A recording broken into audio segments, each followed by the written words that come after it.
Hi everyone, welcome back to my channel, or welcome to my channel. If you are new here, I hope you're all doing so well. Welcome back to another true crime and makeup episode. Oh yeah. Now today, we are covering a horrific case. It always is, but it has a happy ending, which I'm so here for. Today, we are covering the case of the Cleveland Kidnapper, Ariel Castro. This man was a monster. He targeted young women that he knew of, young women, teenagers, that were friends with his own children. And he would abduct them and hold them captive for almost 11 years, subjecting each and every single one of them to the most heinous and horrific brutal torture that you could ever imagine. These women are the epitome of strength and resilience, and you will see that in today's case. Also, if you are new here, hi, my name is Anna. I am a certified yapper, and I decided one day I would hop on the internet, yap away to you about true crime, all things that I'm passionate about, and hopefully find an audience that enjoys the same stuff. And I think I found you. So if true crime is your jam, subscribe. Before we do hop into the case, please make sure you are subscribed with the notification bell on, because I am here for you twice a week, every single week on Wednesdays and Sundays. Any details of what I've used on my face today will be linked down below, alongside the link to my Google Doc where you can send your case suggestions. Please remember to leave a comment if you want to discuss the case, if you just want to have some general chit chat. Please make sure you leave a comment if you do enjoy the video, because YouTube, you're playing me. But without any further rambling and any further ado, let's get into the case of the Cleveland Kidnapper, Ariel Castro. So Ariel Castro, he was born on July the 10th of 1960, and he was born in Yauco, Puerto Rico. Did I say that right or did I say that wrong? So let's be honest, anything outside of Scotland, I'm the worst at pronouncing. But he was born to his father, Pedro Castro, and also his mother, Lillian Rodriguez. He had nine siblings. Big old family. 9 siblings. To be honest, Lillian and Pedro's relationship was very rocky. Very turbulent. There was a lot of trauma, we could say. And because of the rockiness of their relationship, when Castro was just a child, his parents did end up divorcing, with his mother then taking him and his siblings to the United States. So they first lived in Exton of Pennsylvania, and then they moved on to Cleveland, Ohio, which funnily enough was where his father had moved to, as well as his father's family. So they did have relatives around, but obviously it's going to be really strange moving from Puerto Rico over to the United States. So Ariel Castro, he did claim that he had a very traumatic childhood. He said that he was abused physically, sexually, verbally. He claimed that his first sort of spout of sexual abuse occurred when he was just 5 years old, and he was molested by a neighbour when he was still living in Puerto Rico. And then he also claimed that he was raped by his own uncle in his adolescence. And of course, no child should ever go through that. I mean, no adult should ever go through that. Not excusing his behaviour later on, but we can absolutely sympathise with him as a child if he went through this. Now, Castro had claimed that his mother, Lillian, apparently she was extremely abusive to him, verbally, physically. She would hit him with objects like belts and sticks. She would slap him with just their open hand, and he did say that life was really difficult for him. Guys, have I had that bit of makeup on my face the whole time? So yeah, Castro, he had said that his childhood was just really difficult, his adolescence, when he was living with his mum. Now, I couldn't find out if she was abusive to his siblings. You know, sometimes when there's no backup from the siblings, it can be difficult to believe, but as we know, abusive parents, sometimes they only target one child who they deem to be weaker or more deserving of the abuse, so can't really state for sure what happened. Now, I will say there's not a whole lot known about Castro's time at school. We do know that he attended Lincoln West High School in Ohio, Cleveland. We don't really know too much about how well he did in school, but I was able to see that he was deemed to be quite smart. but smart in a very manipulative way. Like, he knew how to manipulate his way out of a situation or into a situation. He was always kind of playing mind games with people, which we will absolutely see as this case goes on. So in the 1980s, the Castro family, they winded up moving in across the street from a young girl by the name of Grimilda Figueroa. Now, immediately when Castro sees Grimilda, it is like hearts in his eyes. He's like the mask when his eyes pop out and his tongue rolls out when he sees like an attractive woman. So immediately he's like, wow, I need to get me some of that. Now, lucky for little Ariel Castro, but it would turn out that, you know, Grimilda had also noticed him noticing her, and she liked what she seen as well. So the pair, they begin dating, and for quite a period of time they are living between each other's parents' houses. So they're living together, but you know, they're going from Castro's house to Grimilda's house, back to Castro's house. And then these pair of lovebirds, they were able to get themselves their own little house on 2207 Seymour Avenue. And this was still in Cleveland, and they got this around 1992. Listen, I have to be honest, right? We all know I like to be harsh about these serial killers, murderers, kidnappers, whoever they are. I like to be harsh about them because, well, I hate them and they're evil, so it seems fair. But I just cannot believe that men like this, men like Ariel Castro, which you've seen the photos, right? Hardly a ticket. How do they get women?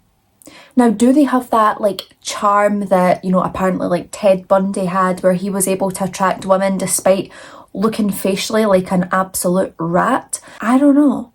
Or were they just wearing really good aftershave? I'm not sure. But how these people get women in the first place is completely beyond me. So Grimilda and Castro, because they were living under the same roof together for quite a long period of time, they were considered like legally married under the Ohio common law. This is basically a union where couples would be considered legally married if they were living together and also presenting themselves as a married couple to family and friends. Now, with this, they wouldn't need to have like a formal ceremony or a marriage license. They would automatically be considered a married couple. Now, these couples, if they wanted to divorce, they would have to get a legal divorce. The Ohio common law, this was recognised until 1991. So like, if you had commitment issues and you were just like testing the waters, living with your partner for maybe like a year or two, sorry to tell you, you're married. Let's talk real estate. Let's talk 2207 Seymour Avenue. What did it have to offer? So the house was 2-storey, it was 1,400 square foot, it had 4 bedrooms. Like, did they have money? Because that's quite impressive, 4 bedrooms. Now, it had 4 bedrooms, but it did only have 1 bathroom, but like, that's okay if it's just going to be 2 of you. But they would go on to have children, so like tight squeeze in the morning if you need to pee before you head to work. Now, this house also had a 760 square foot unfinished basement. We know where this is going, right? And also, I know I'm giving you like all the specs of the property, but I promise I'm not trying to sell you it in any way, just trying to give you like a general lay of the land. I'm not a real estate agent. Now, it probably comes as no shock to you to learn that this fairy tale romance did not last very long. So Figueroa's sister, Elida Carabello, she had actually said that as soon as this couple moved into 2207, all hell started breaking loose. Elida had stated that Castro used to beat Grimilda within an inch of her life. Like, one time he broke her nose, he dislocated her shoulder twice, he broke her ribs and broke her arms.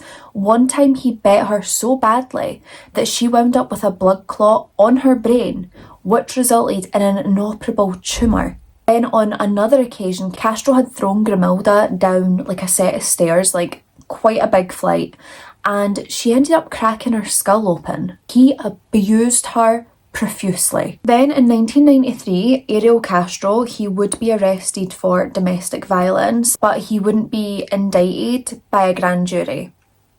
Weird. Don't understand why, right? But in 1996, Grimilda, she decides that she has to get out of this relationship for good.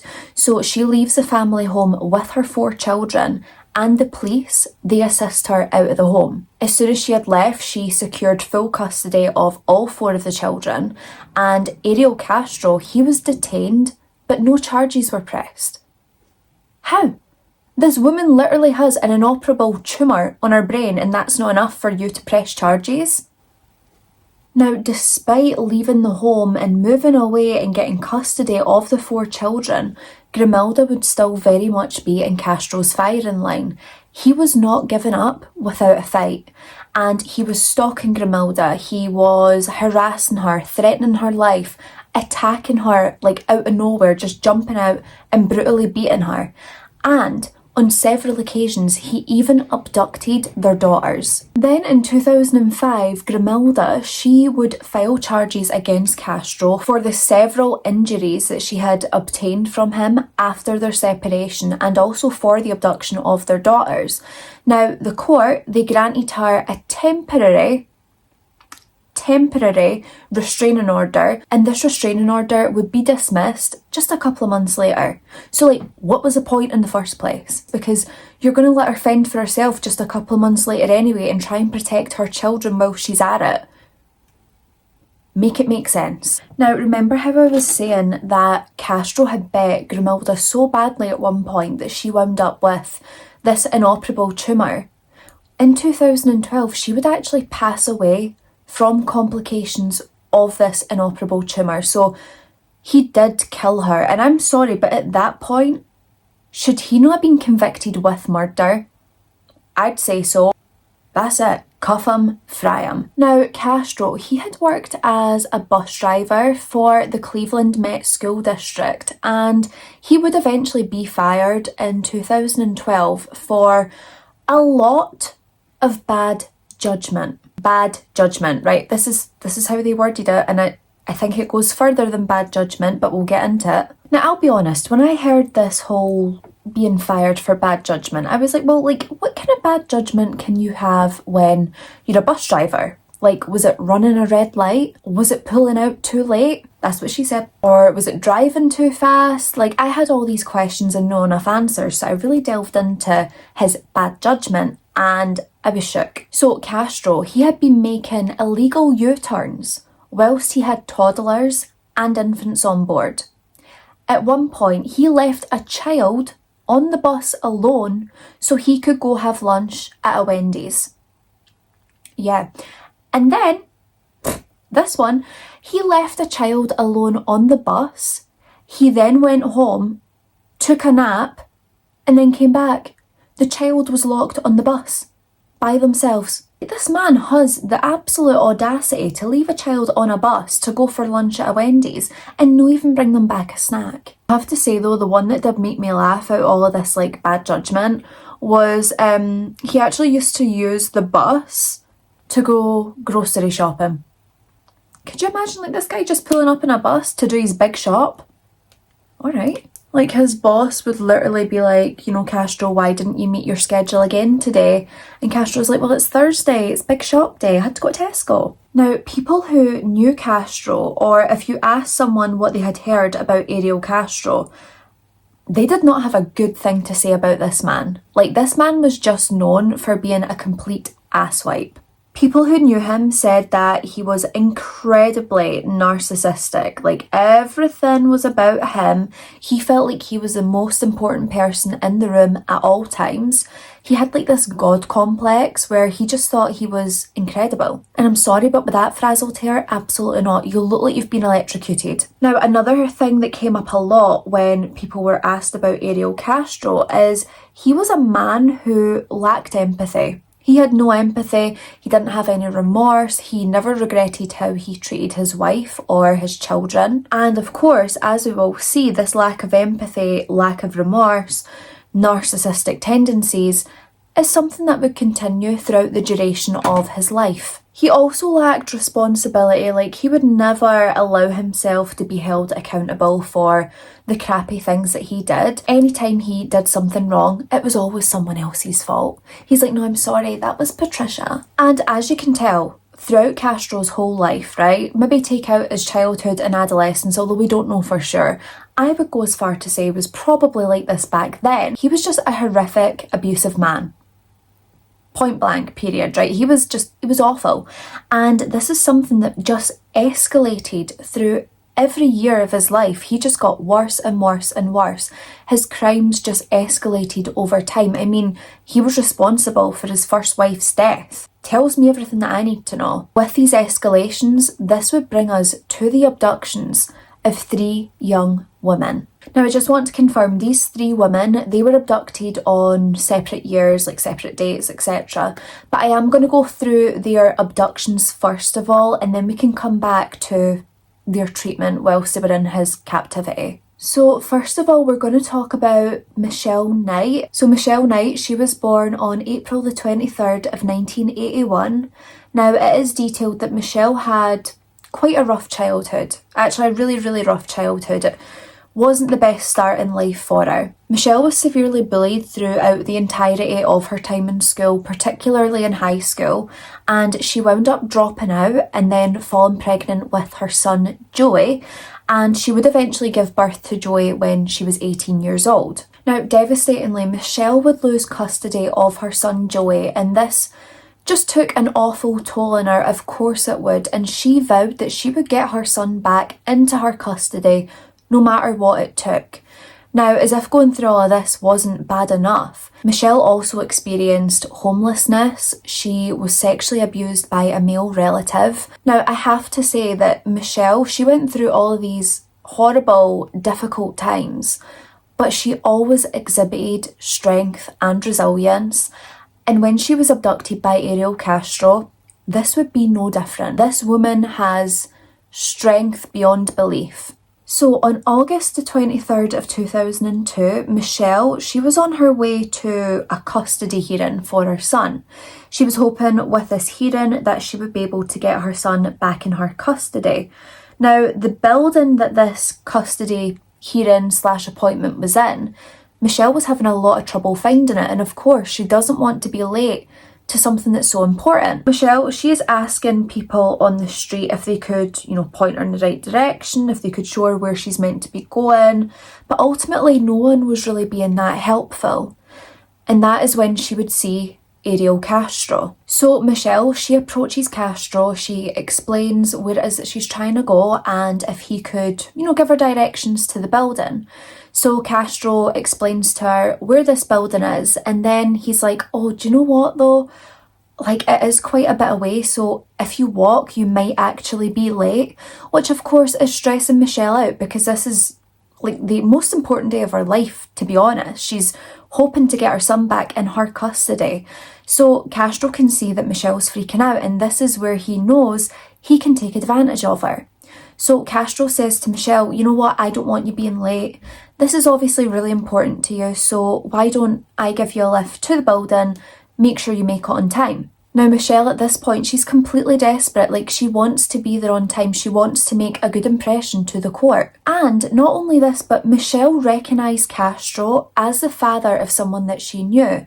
So how dangerous could this somewhat kind of stranger be? As it turns out, very. So once Michelle gets in the car, she gets a seatbelt and stuff on, and she's just waiting for Castro to drive her to this building. Michelle notices right away that Castro does not seem to be going in the right direction of the way that he told her the building was. So she picks him up in this right away. She's like, where are you going? Like, you said I'm going to be late, so can we please just get to the building?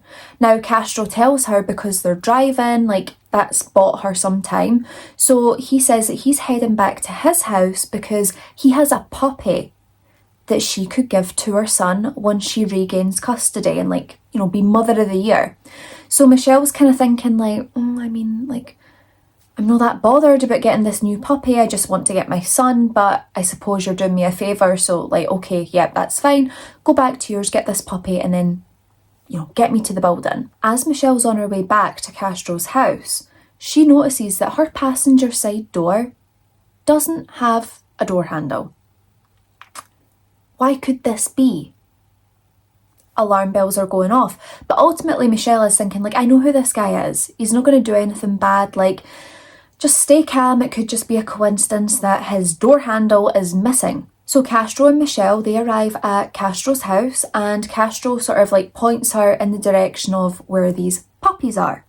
So Michelle, she heads to the room on the second floor, and once she enters this room, bang, the door slams behind her. Michelle, she was then tied up by her hands and feet.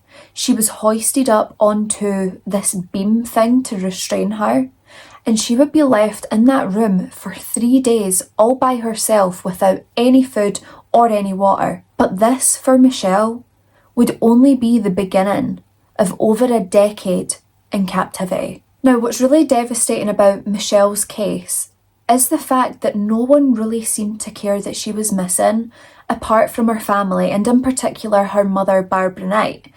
Police, they play their usual card. They're like, oh, well, you know, Michelle, she's probably just ran away. Michelle had a very important appointment that day. She had made it clear to her family and her friends how important this appointment was. Her mother and family knew she had not ran away, and Barbara told the police that she believed that Michelle had been abducted, but they would not listen to her. And police, they basically concluded to themselves that Michelle had ran away in a huff because she was unable to regain custody of her son Joey, despite never attending the hearing. Now, because of this, Michelle, she received little to no media coverage. The news about her disappearance was not widespread because she's a runaway. Now, police decided, because they had reached the conclusion that Michelle was in fact a runaway, they decided not to enter her into the missing persons database. So no one was even actively looking for Michelle, apart from her family who was desperate to find her. The police were absolutely useless. And as I've stated before, Castro did take 3 women, and Michelle was not his last victim. Castro's next victim was Amanda Berry. Now, Amanda Berry, she was born on January the 17th of 1986 in Cleveland, Ohio.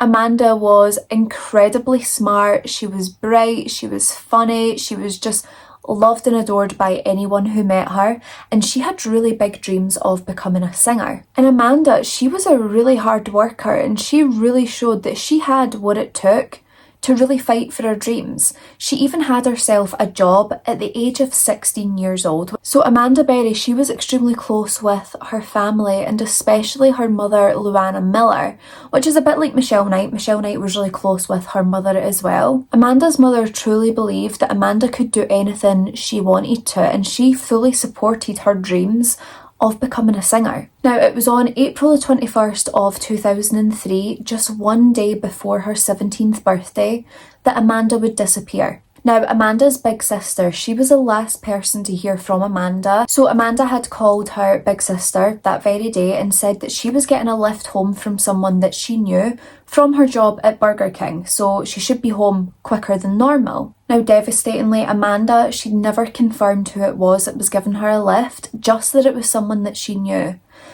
And it's so horrible to think that her family are expecting her home quicker, but she wasn't coming home. And if you haven't already put the jigsaw pieces together, the person giving her a lift was of course none other than Ariel Castro. Now, Amanda recognised Ariel Castro as being the father of one of her friends. So Amanda, because she knew him, she immediately trusted him and was more than happy to accept the lift, because this is a father of her friend. Now, Castro, of course, he would take Amanda back to his house on Seymour Avenue, and Amanda was not allowed to leave. And do you know what the police did? And the FBI?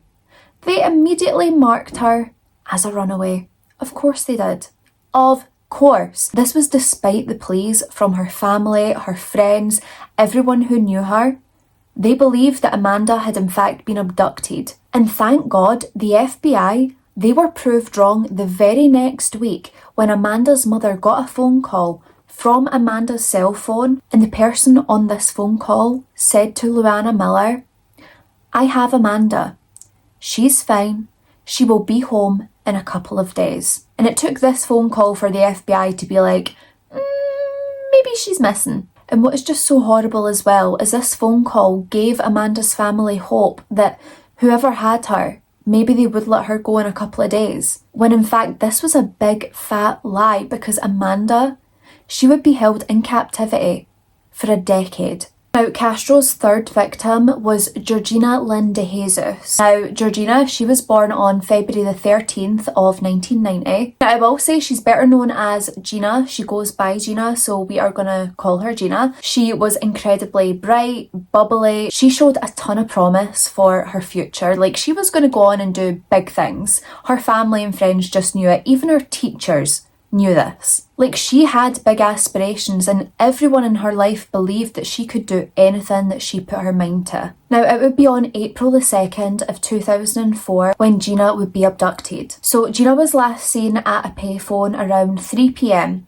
She was on her way home from middle school that day, and that evening she was supposed to be spending the night at a friend's. Now, this friend was Ariel Castro, daughter of Ariel Castro. So Arlene and Gina, they phone Grimilda and they ask if Gina can stay the night at Arlene's house. Now, Grimilda, she's not really feeling up to having an extra child in the house. So she tells Arlene and Gina, like, not this time, but, you know, next time, yep, she can stay, but just not tonight. So the girls, of course, they start walking their separate ways, Gina going to her home and Arlene going to hers. So Gina's on her way home, and that's when she bumps into Ariel Castro. Now, Ariel tells Gina that he needs help finding Arlene, which is really strange to Gina at this point, because she's like, I've just been with Arlene. Like, why are you trying to find her? Like, she's on her way home. But ultimately, this is her friend. She wants to make sure she's okay. So she agrees with Ariel that she will help him look for Arlene. So Gina, she would accompany Ariel Castro back to his house. And once she entered that home, the front door would close behind her. And this is truly where the pain and horror would begin. Gina, she was only 14 years old when she was abducted and subjected to the kind of things that she would be. Now, despite being brought into the house and into the rooms at separate times, the early days of captivity was more or less the same for all of the girls, and no one could have prepared them for the torture and the pain that they would have to endure. So at first, the girls would be held in the basement where they would be restrained and chained up. Now, they were restrained so heavily that they could barely move, like they could barely adjust their position. Ariel, he would starve them for days at a time. They had to go to the toilet in a plastic bucket that was rarely ever emptied. Now, what we need to remember here is Grimilda has the children. The children live with Grimilda. Castro is in this house all by himself. He's still at 2207 Seymour Avenue. And he's thinking to himself, you know, this is a 4-bedroom house and I'm only using one of the bedrooms. I could bring these girls upstairs and lock them in a bedroom each. And that's what he decides to do. So Castro, he tells the girls that he's going to bring them upstairs and they're going to be imprisoned upstairs. They all get a separate room each and they're chained up to the wall. Now, their rooms were completely dark. The basement was also completely dark. The door would always be locked to their rooms, and the only sort of source of seeing out of this room that they had was the small hole in the door that he would use to pass food through. And let me just tell you, this food came very few and far between. They were given one meal a day, if that, if they were lucky. So on top of receiving one meal a day, if they're lucky, the women, they were also only allowed to shower twice a week, but it would be very rare that they would actually get to shower twice a week, let alone once a week. Now, each woman, they were subjected to the exact same torture and abuse. Physical and sexual abuse. Ariel Castro, he would come and go from each of their rooms as much as he pleased. And when he would go into these rooms, he would beat and rape these women so severely. And I realise I'm saying women, but let's be real here. 2 of these are very, very young girls, minors. Now, on top of these rapes and beatings these young women were having to endure, Ariel Castro, he would also play mind games with them. He would almost tease freedom to them. Sometimes he would leave their room door unlocked, leave them unchained, and he would just disappear out of the room, giving these girls a false sense of hope that they might be able to escape. And when they would try to escape, Ariel Castro was right outside the door. He would do this to the women just so he could beat and rape them some more. He wanted these young women to know that no matter what, he was in control, and only he could decide if they were ever going to get free. And he was adamant that they wouldn't. And not only this, but Castro, he would also threaten the women and tell them that he was going to kill them in their sleep and that they had to sleep with one eye open.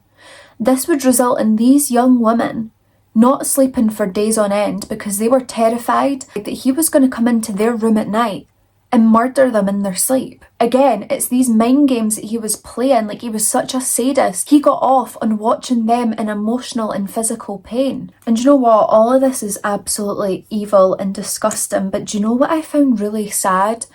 Is the girls, they were not allowed to acknowledge their birthdays at all. If they spoke about their birthdays, they would be beaten up. Instead, Castro made them commemorate their abduction day. Every year that came around, they had to commemorate their abduction day, like it was some kind of celebration. He wanted them to celebrate the day that he took away their freedom. He is just an evil POS monster, asswipe, idiot, like I can't even. He is the worst of the worst. Now in 2004, Amanda Berry, she would actually be featured on a segment of Fox's America's Most Wanted, and this segment, it winded up linking her to Gina DeJesus, who, as we know, had went missing that very year. Now, devastatingly, Michelle Knight, she would not even be mentioned in this segment, because of course the police believe that she's just a runaway. Why not? And I'm sure you guys already realise this, but I just want to keep reiterating, at no point did Michelle Knight's family give up hope that she was out there somewhere.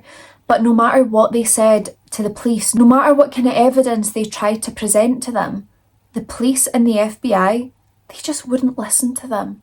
And it must have been devastating for them to see the segment on Gina and Amanda, and for Michelle not to be included when they knew that she had been abducted. They know their daughter and they know that she would not run away. So a year after Gina's disappearance, the police and the FBI, they put together a composite sketch of who they believe this abductor could be, and they put it out into the media, press, etc. So they say that this abductor was male, Latino. They believed he was 25 to 35 years old and around 5'10" in height. Now they also believe that he would be around 165 to 185 pounds, which, looking at the police sketch, which I will put up, it's giving inaccurate, because I'm pretty sure Ariel Castro was a bit more on the curvy side and they've gave him this really slim face, which he didn't have. And honestly, Ariel Castro probably seen this sketch on the news and was like, oh, so you think I'm skinny? Now the police, they had also said that he would have green eyes, a goatee, and possibly a pencil thin beard. Now, Ariel Castro, he wasn't 5'10", he was 5'7", and he didn't have green eyes, he had brown eyes. And his weight, I'd say it fluctuates over what they listed it as, but all in all, the description was kind of there. Now, Amanda and Gina's family, they would host vigils for Amanda and Gina, in their remembrance, to keep the case alive, to hopefully one day have their daughters found. Now, Ariel Castro, he admitted that he attended at least 2 of these vigils. He even participated in the search party. And what is absolutely sick and twisted is he tried his best to get close to Gina DeJesus' family. What kind of sick freak does this? Now, what I also find very eerie is that Ariel Castro's son, Anthony Castro, he was a student journalist, and he was actually doing a paper on the disappearance of Gina DeJesus. Now, Anthony Castro, he referred to Gina DeJesus as a family friend, and he would even interview Gina's mother, who was grieving so heavily at this point. Her mother, Nancy Ruiz, she gave an interview for his paper. Now, Anthony also recalled at one point, he said to his father, Ariel Castro, that he believed Gina DeJesus must be dead. And Ariel was just kind of sitting there oh really? You think she might be dead? Now, the cases of Amanda and Gina, they would actually be profiled on the Oprah Winfrey Show and also the Montel Williams Show. Now, on this show, and this is absolutely vile, but on this show, a self-proclaimed psychic medium, Sylvia Brown, she would tell Amanda Berry's mother, her mother, that Amanda was dead and in the water. Can you believe this? Could you, what kind of sick freak who is a self-proclaimed psychic, who knows that they're not actually psychic, tells the mother of a missing girl that her daughter is dead and in the water? Are you kidding me? Now, this revelation from this supposed psychic, this shattered Amanda's mother into 1,000 pieces, or 1,000,000 pieces. We can't even say how many pieces, because this completely broke this woman. And she started taking down Amanda's photos. She gave away Amanda's computer because she truly believed that her daughter very well could be dead now.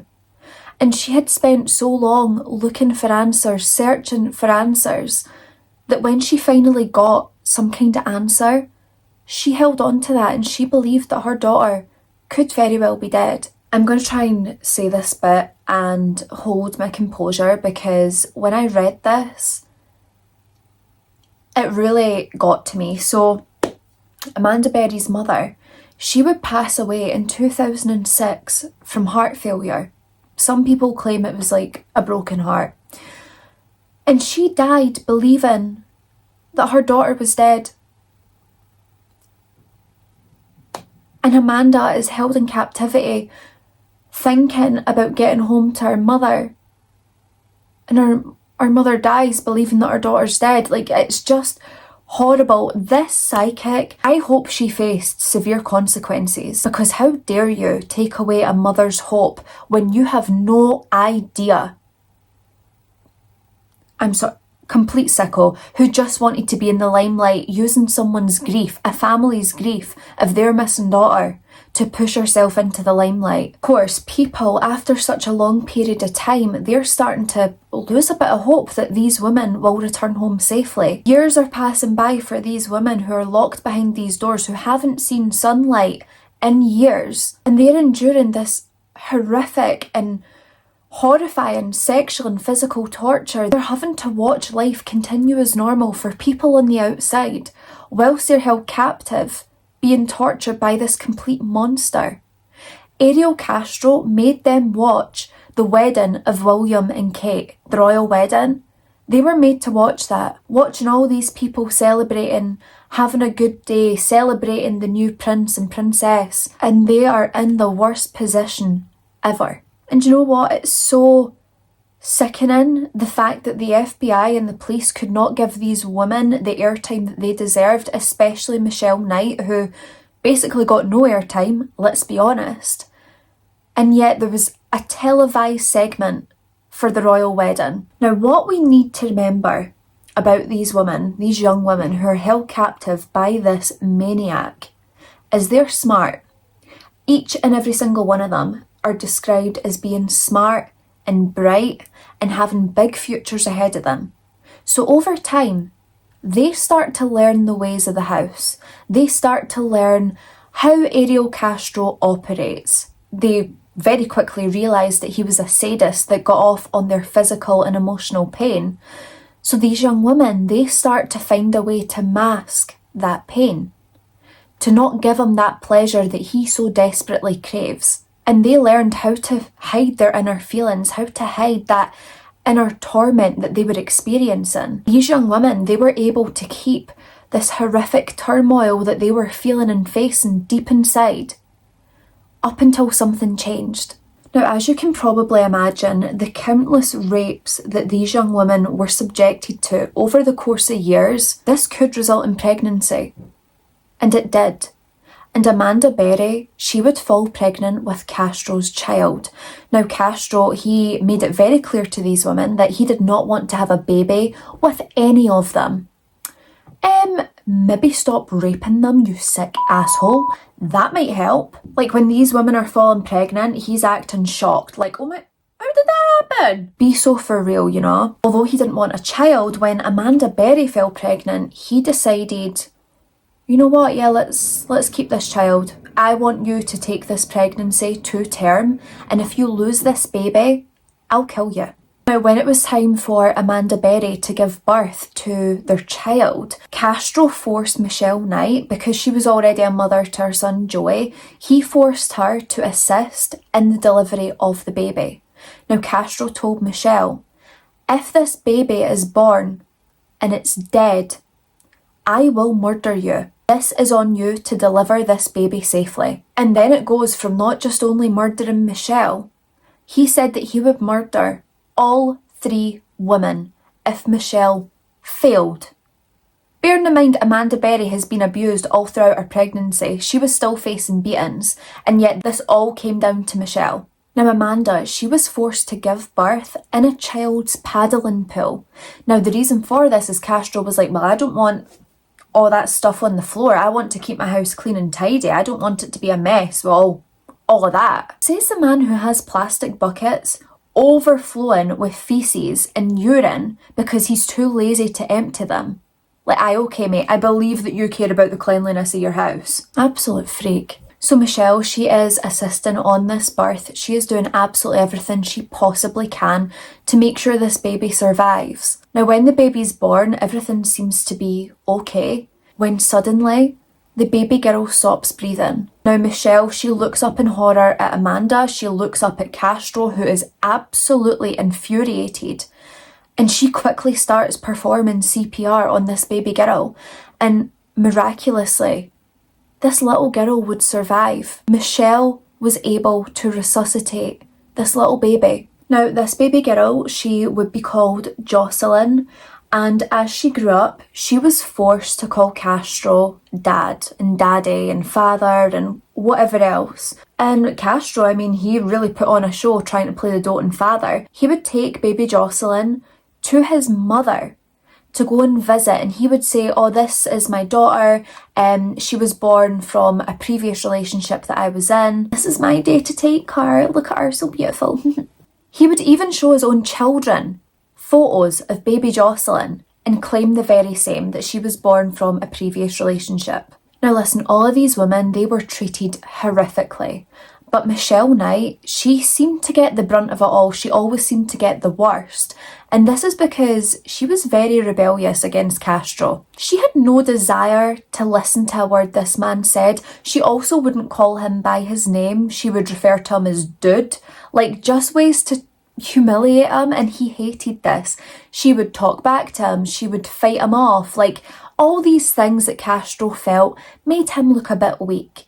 Because Castro, he can dish it out, but he can't take it, which is always the case with these freaks.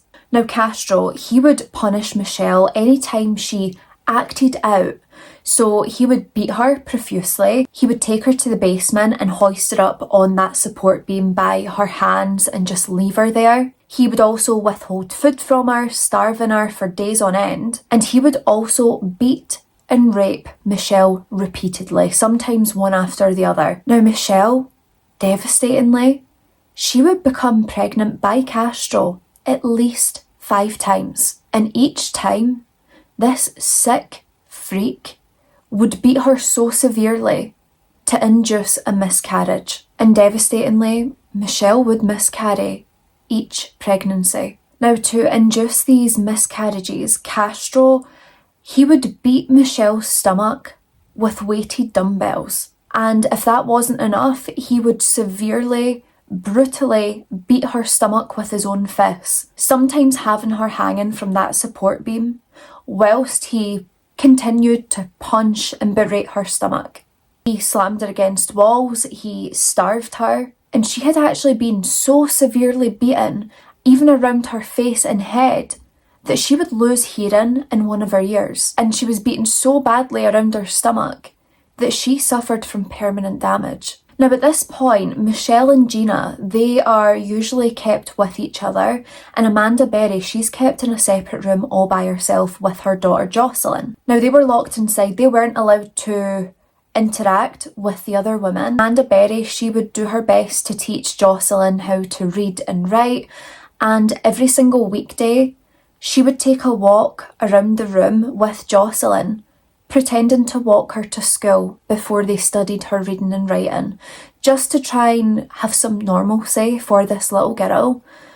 But of course, there's only so much normalcy you can get when you're subjected to living in a locked room in the same four walls every single day. Now, whilst in the captivity of Castro, Amanda Berry, she kept a very detailed journal, and in this journal she would detail every single time Castro would beat or rape her. Now, Gina DeJesus, she did face the same fate as these women. She was raped and beaten severely, and this would happen on a very, very frequent basis for Gina. Despite the amount of times that she was raped, she doesn't believe that she was ever pregnant by Castro, thankfully. Now, Gina's family, they are still out looking for her every single day. They are still hopeful that she is out there somewhere. Little do they know just how close by Gina is, and little do they know that she has been taken by a man that they know. Now, one day, Nancy Ruiz, who is Gina DeJesus' mother, she is out handing out flyers, sticking flyers up to help try and find Gina. And who does she run into but Ariel Castro? Ariel Castro takes one of these flyers from Gina's mother.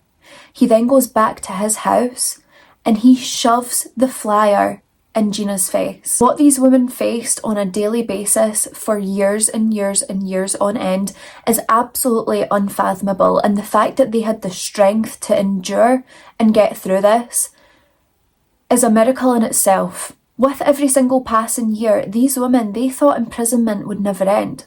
They never expected to see their family and friends or even daylight again until May the 6th of 2013. Now, on this day, May the 6th of 2013, Michelle Knight had stated she felt like something was off. She felt like something was different, and she had a feeling that something very big was going to happen this day. But she could never have guessed what it would be. On this morning, Ariel Castro, he leaves the house and he forgets for the very first time to lock the door behind him. So Amanda's little girl Jocelyn, she heads downstairs, right? She walks out the room, goes downstairs, and she notices that Castro's nowhere to be seen. So she heads back up the stairs into Amanda's room and she says, Amanda, I don't find Daddy. Daddy's nowhere to be seen. Mom, Daddy's car's gone. And immediately Amanda's like, my room door's unlocked. He's not in. This could be the only chance we have to possibly escape. This was the first time in 10 years that these doors had been left unlocked. This was the first time in 10 years where these women might get some freedom. Amanda Berry, she's thinking, you know what, I could die in here anyway, and I would rather die trying to save myself, my daughter, and these other women. This might be the only chance she gets to escape with her life. And so she bravely stands up and she heads out that door and down the stairs and approaches the front door. Now, the front door, this was unlocked, but Amanda believed that this had been wired with an alarm that would signal to Castro if the door was tried.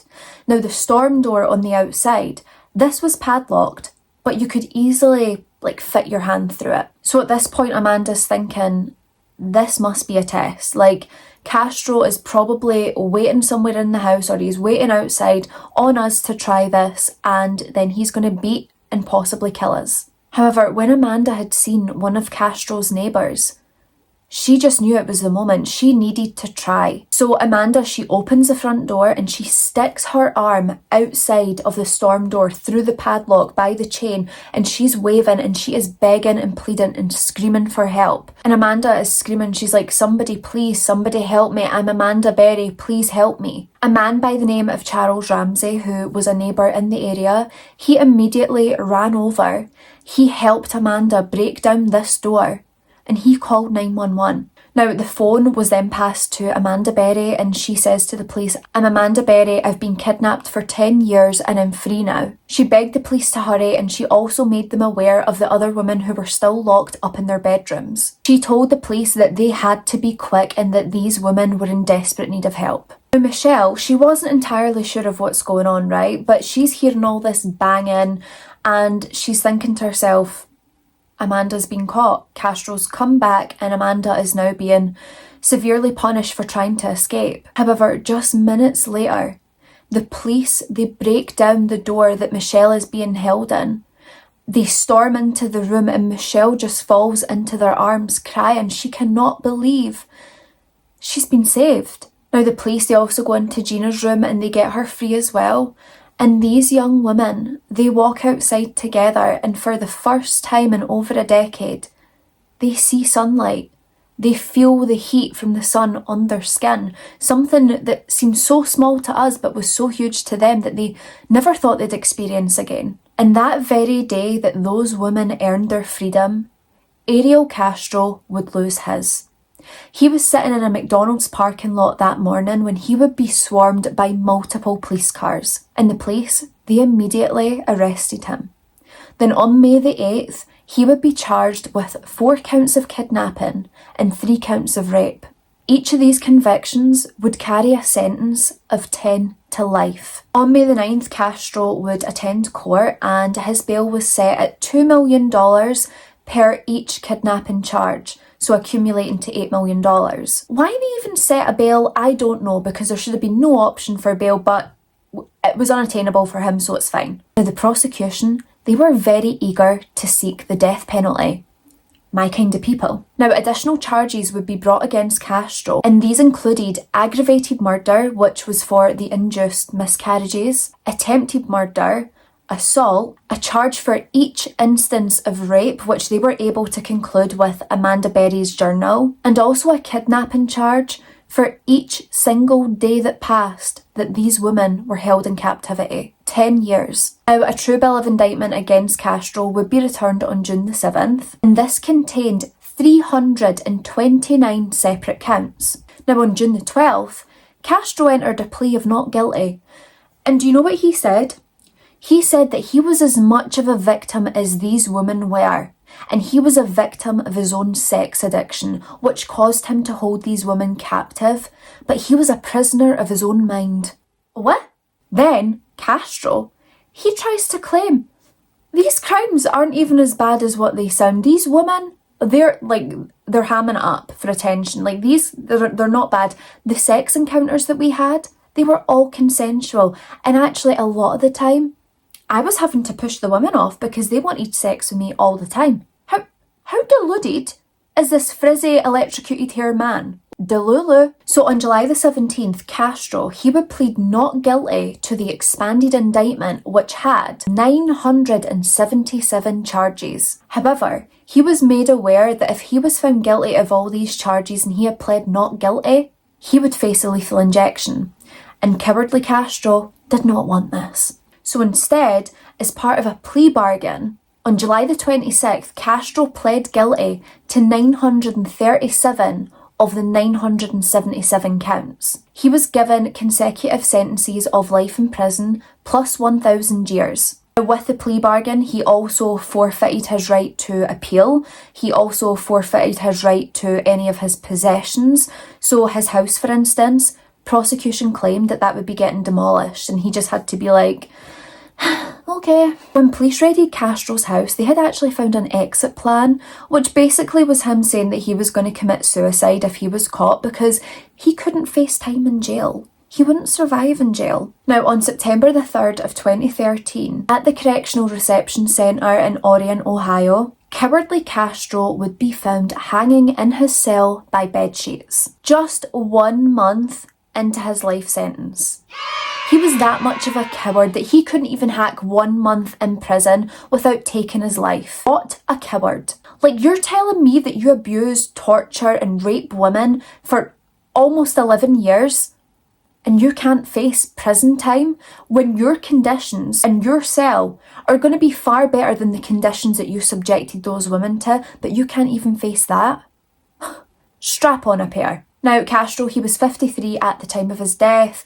At this point, most of his family had disowned him anyway, so he wasn't going to get any prison visits. And many believe that he had actually died accidentally from autoerotic asphyxiation, which we covered.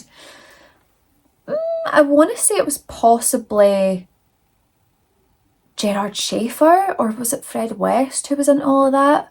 I can't remember, but his death would ultimately be ruled as a suicide. Listen, I'm happy. I'm chuffed to bits that this man is dead, right? Love to hear it.